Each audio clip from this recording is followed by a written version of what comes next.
The European Union is finding itself increasingly divided, with Hungarian Prime Minister Viktor Orbán sharpening his attacks on Brussels.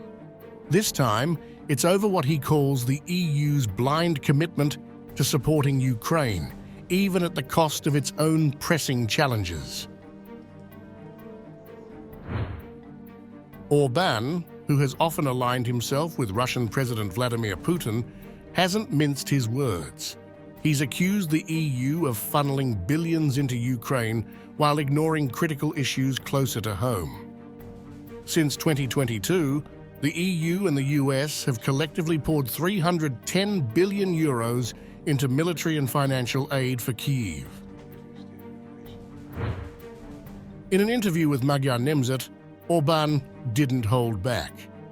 He argued that the massive sum could have been better spent lifting the Balkans to European development levels or building a modern European defense system. Instead, he claimed the funds have gone up in smoke, leaving Ukraine struggling to rebuild its economy in Europe, grappling with deep political cracks. We are too close to the war to not say anything. But the real issue is whether you feel it or not. If you feel it, and the radical voices, the warmongers, are still shouting, then they'll demand more money, more weapons, maybe even troops.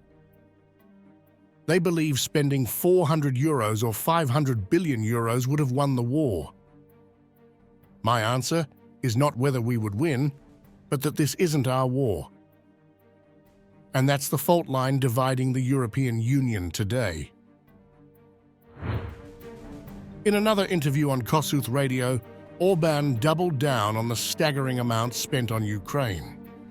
€310 billion is an enormous figure, he said. If that money had been redirected, it could have transformed Europe, boosting living standards and tackling urgent problems like migration and defense. These are huge numbers.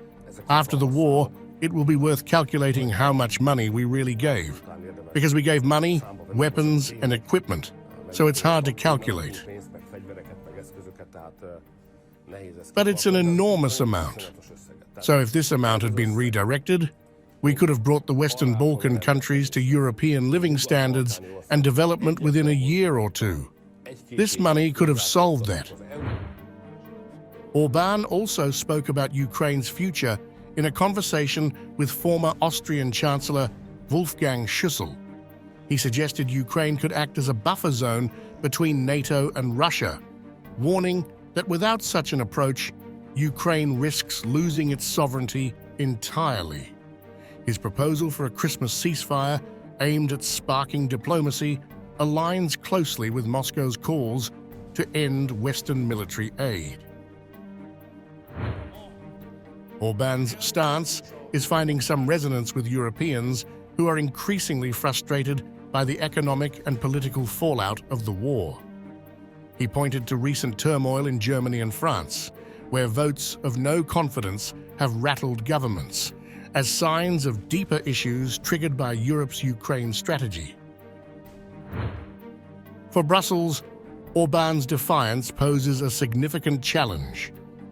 While European Commission President Ursula von der Leyen insists that defending Ukraine is vital for European security, Orbán's vocal opposition exposes just how divided the bloc really is.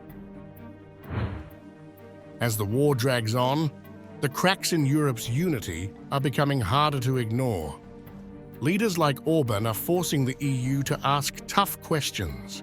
Can Europe stay united, or will these divisions lead to a major shift in its priorities?